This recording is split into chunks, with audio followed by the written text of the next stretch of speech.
merci d'être venus si nombreux, comme toujours. Et voilà, tous les livres en histoire, au demande ce que j'ai dit. Et c'est toujours la rencontre avec quelqu'un qui, je commence à parler, je vois déjà un livre sorti de leur tête. Et là, c'était deux. Et en fait, je suis venue pour demander aide à Sylvie, parce que j'avais un projet qui me tenait à cœur, et c'était mon projet, moi. Il paraît que c'était moi-même qui avait écrit le livre. Et puis, voilà, je parle beaucoup, mais j'écoute beaucoup les gens. Et Sylvie commence à parler de son engagement au refuge. Et moi, je connaissais rien du tout du refuge. Alors, elle me raconte. Et je commence à être honteuse de ne pas être dans cette cause-là. Parce que pour moi, l'homosexualité était protégée par la loi. Et j'ai dit, il n'y a rien à combattre, parce que c'est déjà fait par Badinter, qui disait cette phrase magnifique de Victor Hugo pour la peine de mort, en disant que la peine de mort était le signe universel et permanent de la barbarie humaine. Et Badinter a ajouté qu'il y en va de même pour la répression de la homosexualité, une barbarie qu'il faut sans cesse condamner. Et là, j'entends cet homme, je pense à Sylvie et je dis, ben voilà, c'est ce livre-là qu'il faut faire. C'était pas évident parce que ce n'est pas un livre d'auteur, c'est un livre de témoignage. C'était assez difficile, douloureux pour les jeunes parce qu'il s'agit des jeunes. Et j'apprends qu'ils, même protégés par la loi, la société n'est pas encore prête à accepter leur vie, parce que ce n'est même pas un choix de vie, c'est leur vie en soi. Et donc, on a travaillé beaucoup, c'était magnifique, une belle rencontre, où j'ai trouvé un refuge pour moi-même, parce que du coup, quand on défend une cause, finalement, on se fait du bien à soi, hein, donc voilà. Et là, je passe la parole à Véronique, qui a été multitâche dans cette entreprise, parce qu'elle a beaucoup travaillé pour parce que les témoignages des jeunes sortaient du cœur comme ça, et il fallait garder cette authenticité, et c'est parfois très difficile. Et donc voilà, je passe la parole sans pour autant oublier que je n'ai pas fait ce travail tout seul. Il y a ici tous ces gens qui m'aident, Jacqueline, Christine Tribel, je vais oublier le nom de beaucoup parce que bon, le temps passe, il faut passer la parole. Et je vous embrasse tous. Voilà, merci.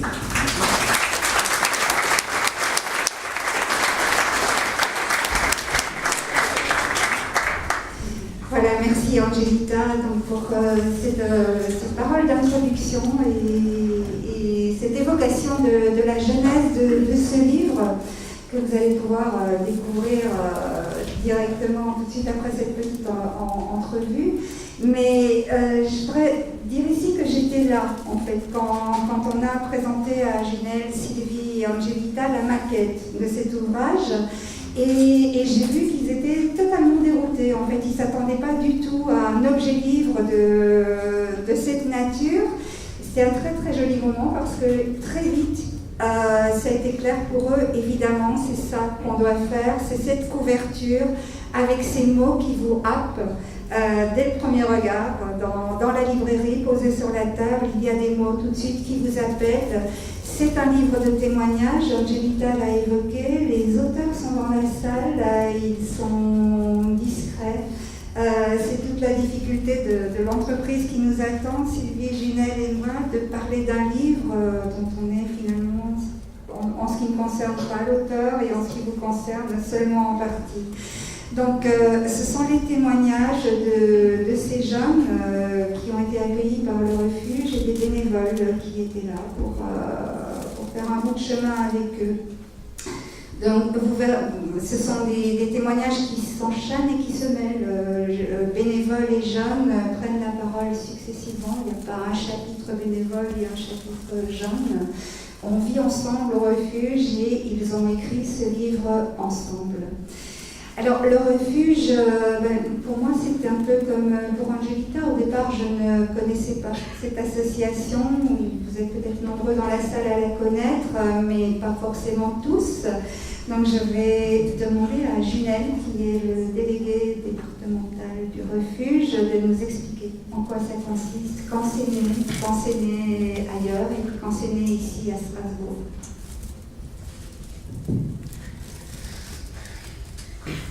Donc déjà, merci à tous d'être présents. Il y a du monde, ça fait du bien. Donc le refuge, qu'est-ce que c'est? C'est une association créée en 2003, fondée par Nicolas Noguet, qui en est encore aujourd'hui le président, qui accompagne des jeunes en situation de rupture familiale, des jeunes de 18 à 25 ans, jeunes majeurs, en situation de rupture familiale du fait de leur homosexualité, leur questionnement identitaire ou affectif.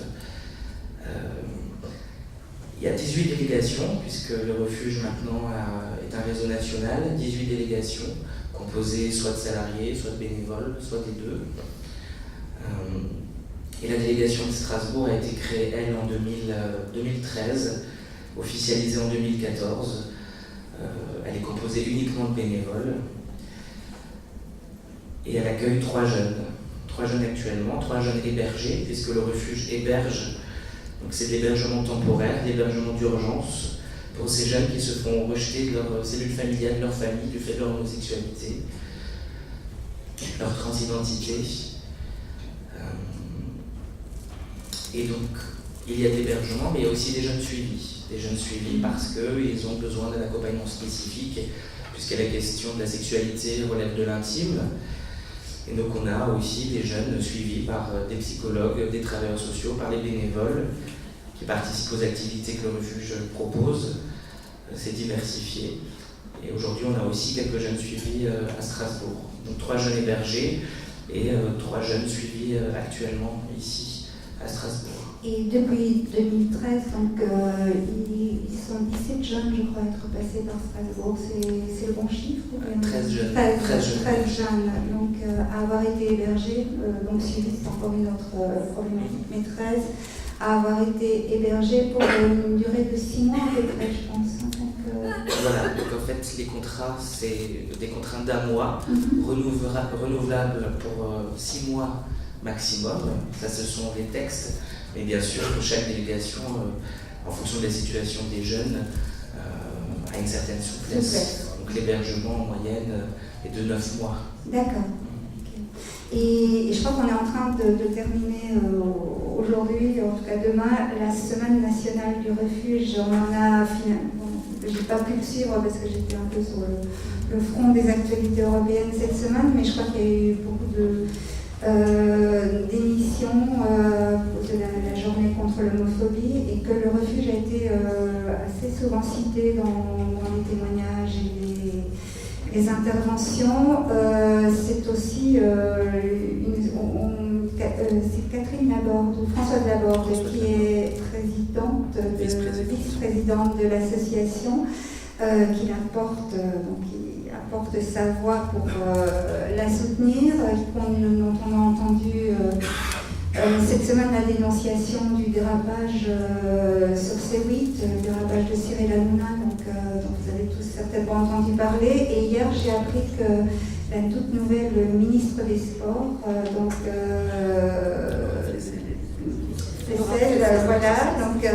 l'escrimeuse, avait rendu sa première visite officielle au refuge de Paris. Donc c'est une semaine importante pour vous.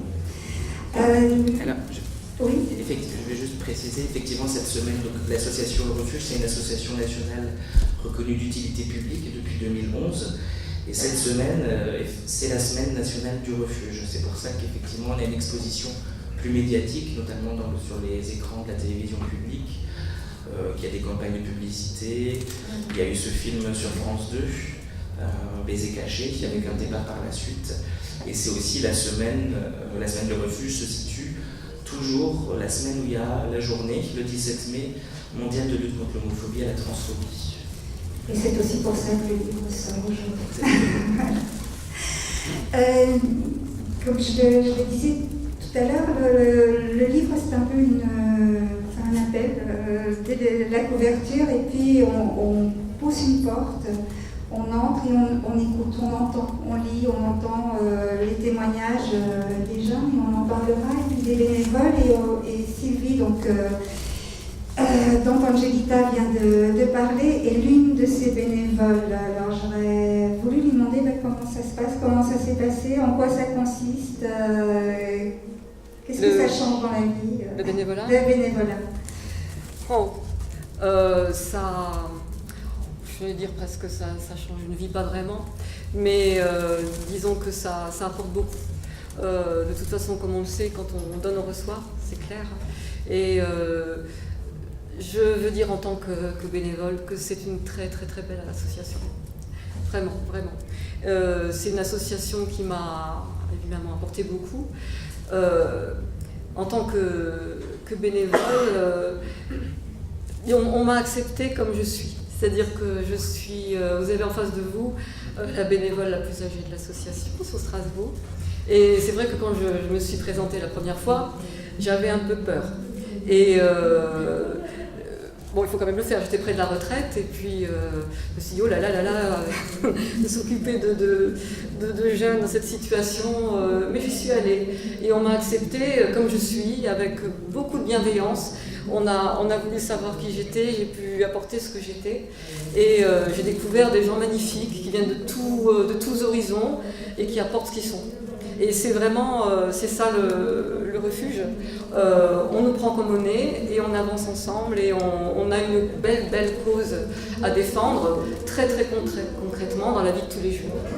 Et c'est pareil pour les jeunes qu'on accueille, on les prend comme ils sont, avec ce qu'ils sont. Et on fait un bout de chemin avec eux, on avance tous ensemble et on grandit tous ensemble. Oui.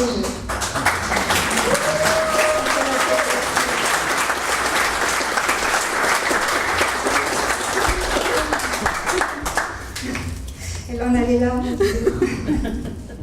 Et aux paroles de Sylvie, ça me fait penser à une phrase que j'avais notée de Marie, qui est l'une des bénévoles.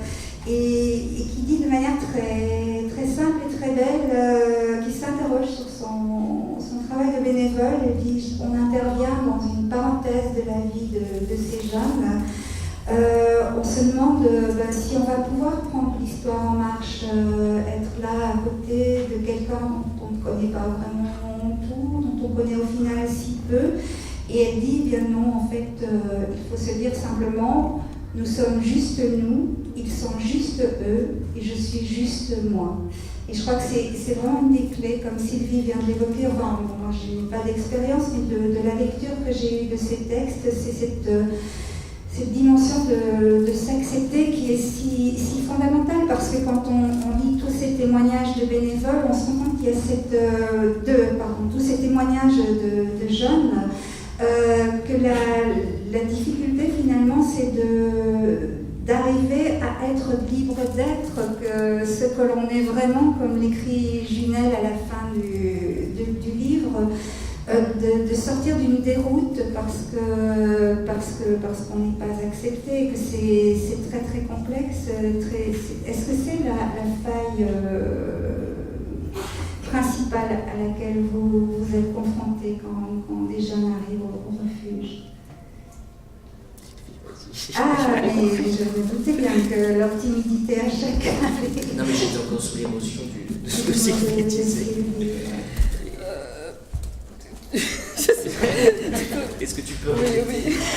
synthétiquement la question? Je disais que ce que j'avais ressenti en lisant tous ces témoignages, c'était finalement que bien des jeunes arrivent au refuge avec cette espèce d'énorme question sur qui suis-je. Ils arrivent au refuge tout blessés. Ils arrivent au refuge, ils appellent à l'aide. Ils arrivent au refuge désemparés. Et voilà. Et donc la première chose, c'est déjà de leur donner un toit. C'est déjà d'enlever le souci de savoir comment je vais manger, comment je vais dormir. La première chose, c'est ça. Et donc ça, c'est l'urgence. Ensuite, la deuxième chose, c'est de leur donner les clés pour qu'ils continuent leur vie de façon autonome, tranquillement, comme n'importe qui. Et c'est là que le travail d'accompagnement se fait, sous la forme de vivre ensemble, de vivre avec d'autres jeunes, de vivre avec les bénévoles, d'accepter un cadre, comme n'importe qui. Mais donc on les prend avec nous dans l'état où ils sont, tout comme les bénévoles, et puis on avance ensemble. Donc, et voilà. cette question de s'assumer, de l'autonomie, le livre est très, comment dirais-je, est plein de gratitude, je dirais, de manière globale. On sent beaucoup, enfin, le mot merci est là, mais on sent aussi par des phrases, des petites choses, que c'est pas toujours simple en fait d'apprendre à devenir autonome, de s'assumer, qu'il doit quand même y avoir de temps en temps des frictions. Comment ça se passe au quotidien? Comme disait Sylvie, il y a un cadre. Ouais. Le refuge, c'est un hébergement social, donc il y a des règles, donc il y a des droits, il y a des devoirs. Et donc effectivement, c'est aussi de la contrainte. Et donc effectivement, il faut rentrer, il y a du couvre-feu, il y a de l'accompagnement qui est obligatoire. Au refuge, l'accompagnement social est obligatoire, par exemple. Donc il faut être rigoureux, il faut travailler, il faut chercher du boulot, respecter les règles. Et donc ça s'éprouve aussi le refuge. Et heureusement que c'est pas si simple. Oui, parce que c'est la vie en fait. C'est la vie, voilà. Et donc c'est l'apprentissage de l'autonomie, parce que le but du refuge, c'est l'insertion socio-professionnelle de ces jeunes qui arrivent dans l'association. Et c'est aussi l'apprentissage de l'autonomie. Quand on sort de chez ses parents, des fois on ne sait pas faire à manger, on ne sait pas faire le ménage, on ne connaît rien sur nos droits administratifs, et encore ayant droit de ses parents par exemple, on ne sait pas du tout ce que c'est gérer un budget. Et donc nous, on fait avec les jeunes et étape par étape, ils apprennent à être autonomes ou à apprendre cette partie d'autonomie qui leur manquait. Oui, tout à fait. J'avais noté une phrase de Romain dans l'ouvrage qui disait oui, il faut déjà recommencer à parler de soi. C'est pas si évident parce que je pense qu'il y a aussi on apprend à se faire discret. Oui. Et puis, dans le cadre du refuge, on n'est plus un jeune homosexuel à tout lire à travers ça. On est un jeune qui est là, mais après, il faut se comporter cordialement, il faut respecter la vie en communauté, il faut s'armer pour la suite. On est simplement une personne. Et ça, je pense que ça arme pour la suite. Oui, effectivement, donc quand tu disais au refuge, on est soi, on n'est pas un jeune homosexuel, etc. Il y a un des témoignages dit quand on sort du refuge, on est toujours exposé à l'homophobie. Ça ne s'arrête pas parce que nous, on est devenus plus forts. Mais au refuge, on a appris à réagir, à ne plus être victime ou détruit. C'est un des aspects importants. Il y a déjà effectivement le fait de s'accepter soi-même, parce qu'il y a des jeunes qui arrivent au refuge aussi, qui sont homophobes, qu'on appelle ça l'homophobie intériorisée, qui ont du mal à s'accepter, que c'est une souffrance pour eux de vivre cette sexualité. Donc être au refuge, c'est aussi apprendre à être soi, tout simplement, et petit à petit aussi aller vers les autres. C'est vraiment, comme le livre, un projet collectif d'aller au refuge. On vient pour être soi-même, pour dire voilà, c'est ce que je suis, mais je suis d'abord un jeune qui entre dans la vie active, qui a les mêmes responsabilités que tout un chacun, et puis qui doit aller de l'avant. Il faut remarquer que nos jeunes sont des gens courageux. C'est la caractéristique de tous ces jeunes que nous avons et que nous recevons, c'est leur courage. Déjà le courage d'avoir pu parler, le courage d'appeler et le courage de vouloir s'en sortir. Et on l'a remarqué aussi quand on a parlé du projet de ce livre. Parce que quand on a parlé du livre à nos jeunes, tous ont dit oui tout de suite. Il n'y a même pas eu l'ombre d'une hésitation. c'est très très difficile de raconter son histoire, même quand on n'a pas eu un problème particulier, c'est très difficile, surtout quand on n'a jamais écrit de sa vie. J'en sais quelque chose, moi j'ai eu du mal. Mais nos jeunes ont moins hésité, je pense, même que les bénévoles, d'une certaine façon, c'est des gens courageux. Et ça, je voulais vraiment le dire. On a des jeunes courageux chez nous. Qui écrivent très bien. Les textes sont vraiment prenants, ils sont tous d'une grande justesse, d'une très grande loyauté par rapport à eux-mêmes et par rapport aux autres. Et c'est vrai que les jeunes nous ont dit que voilà, c'était leur façon aussi le témoignage était une façon aussi de participer au refuge. Parce que c'est important aussi, l'échange est important pour eux. C'est-à-dire qu'on échange beaucoup au refuge. On échange parce que les jeunes, bénévoles, jeunes, on s'apporte des choses mutuellement. C'est de la co-construction. Et du coup, l'écriture, c'était pour eux l'occasion d'apporter aussi quelque chose, de poser un acte au refuge. Comme beaucoup de jeunes nous disent quand ils partent, dans quelques années, moi aussi, je m'engagerai quelque part dans une association au refuge pour donner aussi en retour. Et ce que je peux dire aussi par rapport à l'atmosphère du refuge, c'est que quand on a fait le livre, les gens étaient enthousiastes, en fait tout le monde a fait ça avec beaucoup de plaisir, je pense.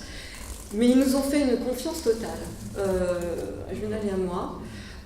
Vraiment, chacun nous a confié son texte avec une grande confiance. Et ils ont attendu tranquillement que le livre soit fait. Et c'est à l'image de l'ambiance du refuge de Strasbourg. Il y a un climat de bienveillance. Ça frappe tout le monde quand les gens viennent au refuge. Il y a de la bienveillance, il y a de la patience, il y a de l'écoute, et on s'accepte comme on est. Ils ont vu déjà le livre, vous avez déjà pu l'amener. On a gardé le secret. Ah, donc c'est on leur a montré la couverture aux bénévoles et aux jeunes, mais on attendait effectivement ce jour aussi, cette rencontre. C'est la vraie naissance du livre là, maintenant. Oui. Et puis on n'a pas eu il y a si longtemps que ça, mais on a partagé avec les jeunes et les bénévoles lors de réunions, des rencontres. On a toujours été transparents sur où on était dans les étapes du projet, mais on a attendu vraiment que le livre soit finalisé pour pouvoir le partager ensemble. Voilà. Il y a un des témoignages qui est celui d'Adam à la fin du livre, c'est le dernier des témoignages avant celui de Ginelle, et qui a une résonance très, très particulière. Je ne crois pas qu'il soit à Strasbourg aujourd'hui, donc il va le recevoir par la suite parce qu'il n'est plus strasbourgeois, en fait, il est parti. Et on sent, en lisant le témoignage, que ça n'a pas été simple et que son départ, c'était pas... c'était plutôt complexe et qu'il l'avait laissé en grand point d'interrogation. En tout cas, d'après ce que tu me disais, Ginelle, tu ne savais pas. Et quand j'ai noté ici, attendez, je retrouve mes repères. Voilà, donc c'est Adam qui parle de... quand est-ce qu'il est parti en fait? Il y a longtemps Il y a 2 ans. Il y a 2 ans, et vous l'avez recontacté pour le livre? Pour le livre. Pour le livre, donc vous avez repris contact avec lui. C'était l'occasion de reprendre contact. De lui demander s'il souhaitait participer ou pas, sans être certain qu'il en aurait envie. Finalement, il l'a fait. Et donc, il évoque c'est moi, je pense qu'il a passé 8 mois au refuge. Oui, 3 mois. Et c'est assez dur, donc il dit il est au refuge et il écrit tu t'autodétruis parce que tu ne sais faire que ça. Plus ces gens te tendent la main, plus tu les repousses et plus tu poursuis ta route sur le mauvais chemin. Donc son texte est assez long et vraiment très très beau. Et puis il dit tu quittes ce lieu d'amour et d'empathie pour trouver cette paix intérieure que tu cherches depuis si longtemps. Auprès d'eux, tu ne te sens pas à ta place, tu n'acceptes pas l'autorité ni les règles qui sont faites pour te protéger, tu es trop aveugle et trop fier pour regarder plus loin.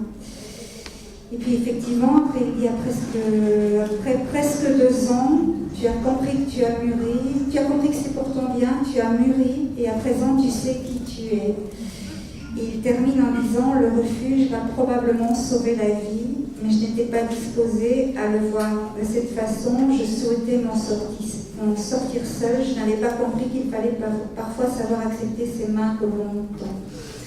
Je pense que c'est peut-être une des magiques de ce livre, finalement, c'est d'avoir permis ce retour 2 ans en arrière sur une situation qui s'était terminée sans qu'on sache vraiment si c'était positif, bancal ou carrément négatif en tout cas. Et puis là maintenant, de voir ce qu'a pu donner le passage au refuge 2 ans plus tard, de réaliser que finalement c'est quelque chose qui doit mûrir aussi. Est-ce que tu souhaiterais le commenter, Ginelle ou Sylvie peut-être? Comment vous avez ressenti ces mots que vous avez lus avec un moi, alors les témoignages des jeunes et des bénévoles, moi ce que j'ai ressenti c'est vraiment une sincérité énorme. Chaque personne a écrit vraiment avec son cœur.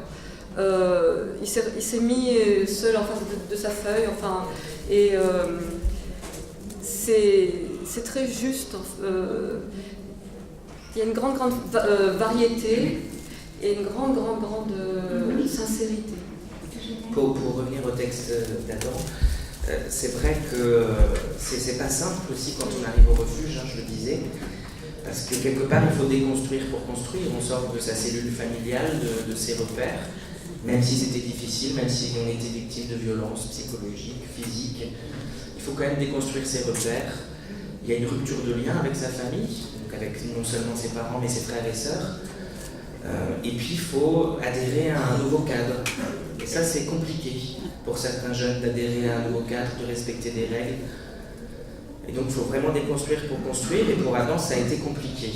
Parce qu'en plus, quand on est jeune majeur, quand on a 18-25 ans, on a envie d'être indépendant.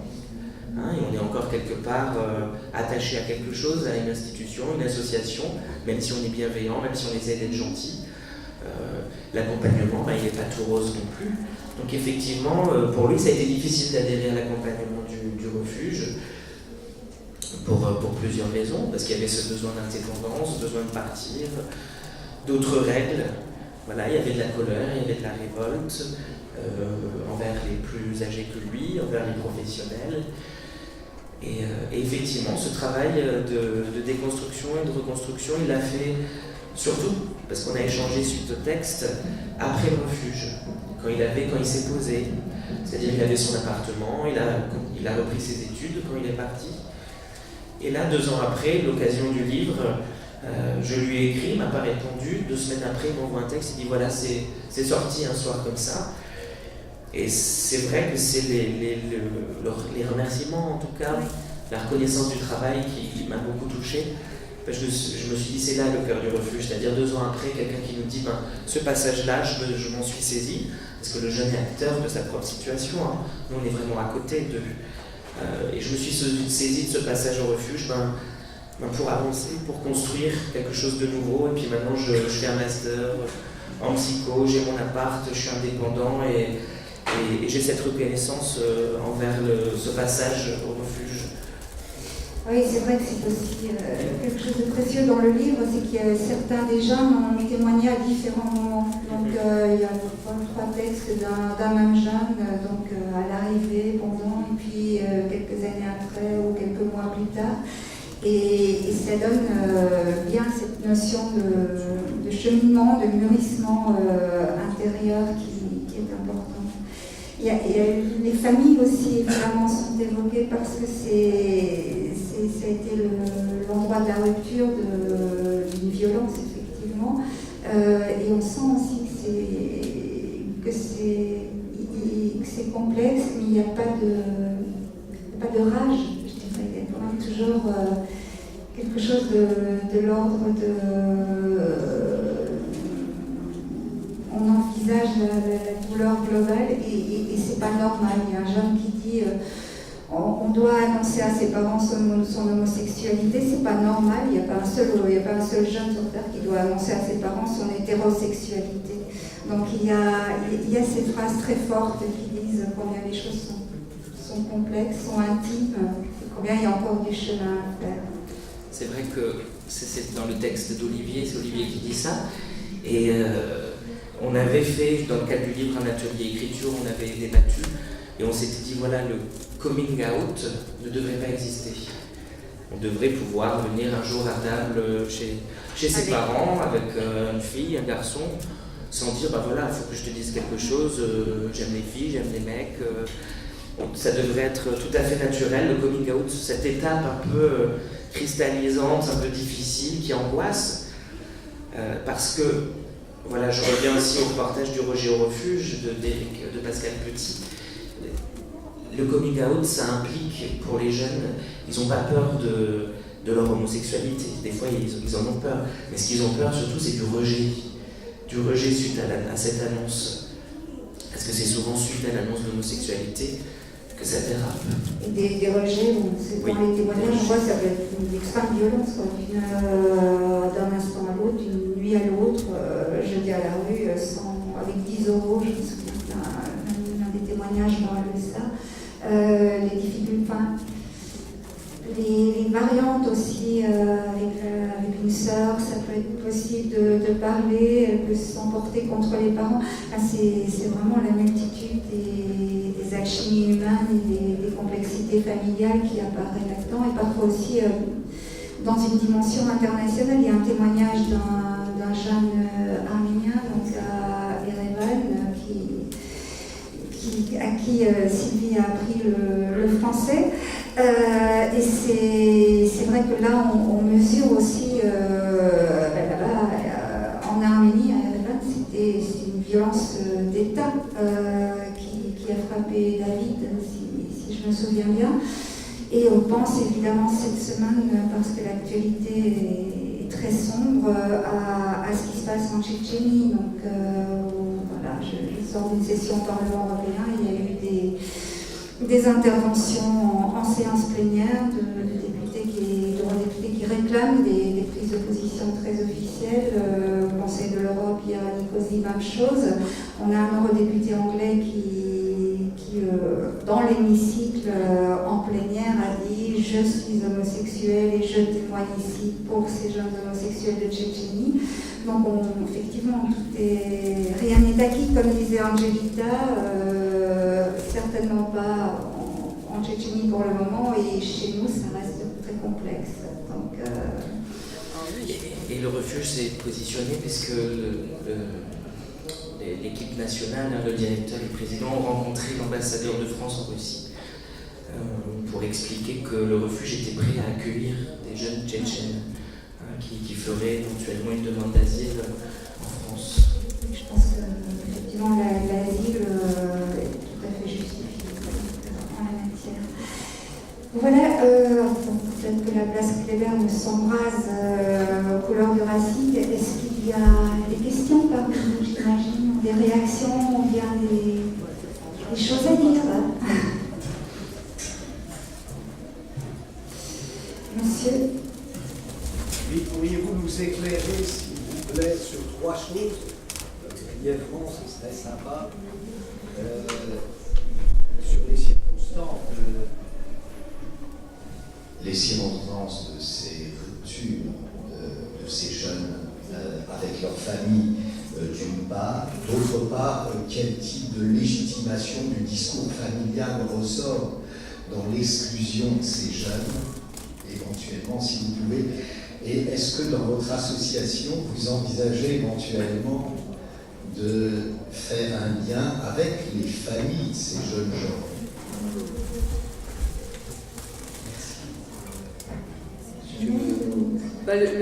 Les jeunes sont exclus parce qu'ils ne sont pas acceptés en tant qu'homosexuels.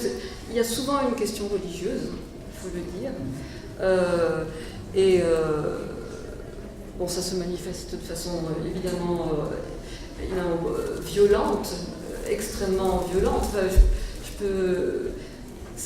pour un jeune de cet âge-là, c'est une des choses les plus violentes qui peuvent arriver que d'être mis à la porte de chez soi, à un âge où on n'est pas encore autonome financièrement. Alors, en ce qui concerne le lien avec la famille, c'est la question que j'ai posée quand je me suis adressée au refuge en tant que bénévole. Puisque moi, je suis moi-même maman. Et en fait, l'association est là pour se tourner vers les jeunes.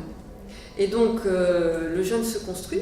S'il a dans sa construction le désir, et puis s'il se fait qu'il renoue avec sa famille, c'est très très bien.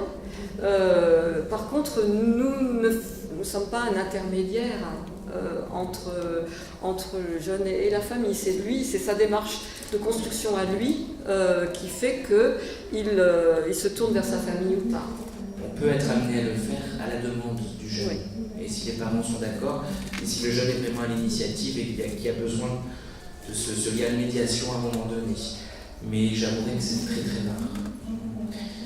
Et effectivement, les jeunes nous appellent soit parce qu'ils ont été mis à la porte, soit parce que le maintien dans la cellule familiale devient impossible du fait des violences. Donc on connaît les types de violences psychologiques, on a des jeunes très isolés qui à un moment donné, comme disait Sylvie, ont le courage aussi d'appeler, d'un appel de secours sur la ligne d'urgence par exemple, parce qu'effectivement les violences ne sont pas forcément physiques ou verbales, elles peuvent être psychologiques, ils sont isolés, enfermés, ça devient très compliqué, ils sont en rupture aussi avec leurs amis du fait de la pression familiale, donc voilà ce qui les amène à nous solliciter. Dans un des témoignages, il y a un jeune qui a dû venir à Strasbourg parce qu'il pouvait rester dans le refuge qui correspondait à sa région d'origine parce qu'il y avait un vrai risque de menace. Des vrais risques physiques.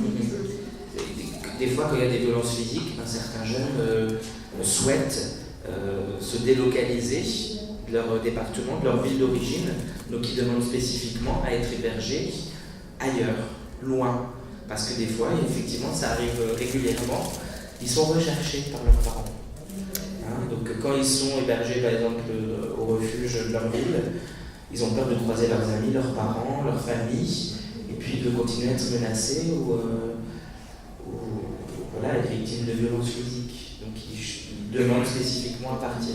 Donc on accueille à Strasbourg des jeunes qui ne sont pas forcément du département. À savoir qu'on est, je ne l'ai pas précisé au départ, on est la seule délégation dans le Grand Est. Donc notre secteur d'activité, c'est le Grand Est. Voilà. Est-ce que je peux dire quelque chose qui n'a pas été abordé et je pense que c'est important, c'est que c'est une association où on passe du bon temps ensemble. C'est une association où on rit, c'est une association où on fait des choses intéressantes, où on sort, les activités du refuge sont on ne fait pas que du suivi social et des préparations à l'autonomie par une démarche active vers le travail et les études.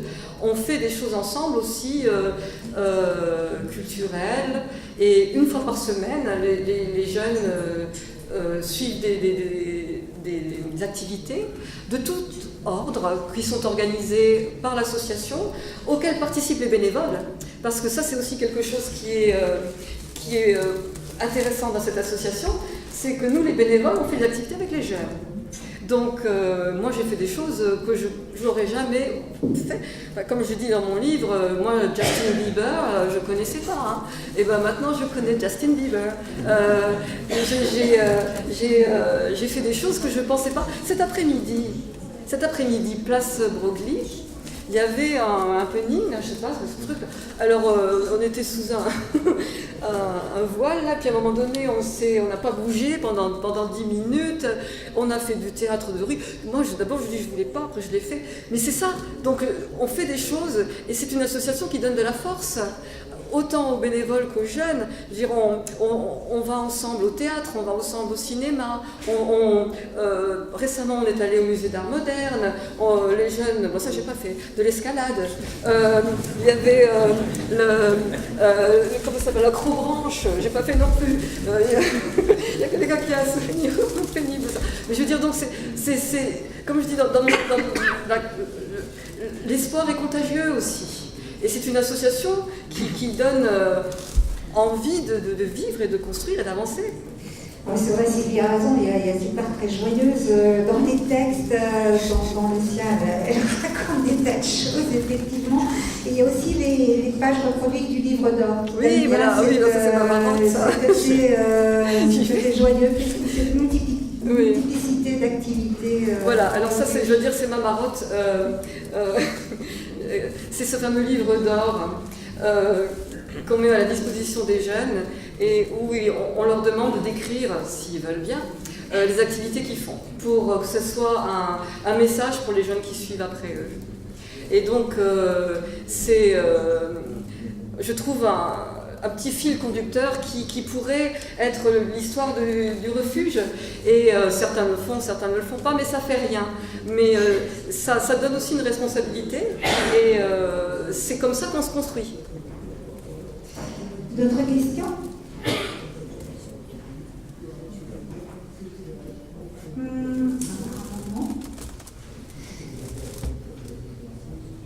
Mais écoutez, je voudrais vous remercier pour ma part, donc d'une part pour ce moment. Ici, vous avez été si chaleureux pour parler de ce livre.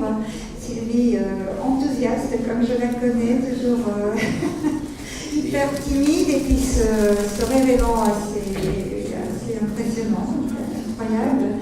Et vous remercier de m'avoir associé à ce projet, d'avoir vu ces textes se mettre en musique, en forme et en livre. C'était vraiment magnifique pour ma part. Merci mille fois. Et moi, j'aimerais aussi remercier plusieurs personnes, donc les jeunes et les bénévoles qui ont pu écrire dans ce livre, qui sont ici mais qui sont discrets, comme tu l'as dit. Oui, tout à fait. Angelita Martins, c'est de sa rencontre qu'est né ce livre de témoignages.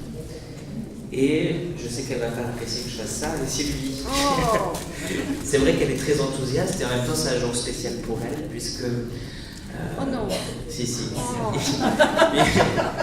Puisque elle était stressée, mais elle s'est sortie là, c'était super. Je pouvais... elle va être plus discrète, parce que Sylvie, pour raison personnelle, va devoir partir de l'association, donc c'était un enjeu aussi aujourd'hui. Et voilà, et elle part avec les honneurs, puisqu'elle a porté ce projet avec moi. Et donc je voudrais la remercier tout spécialement aussi. Oh non.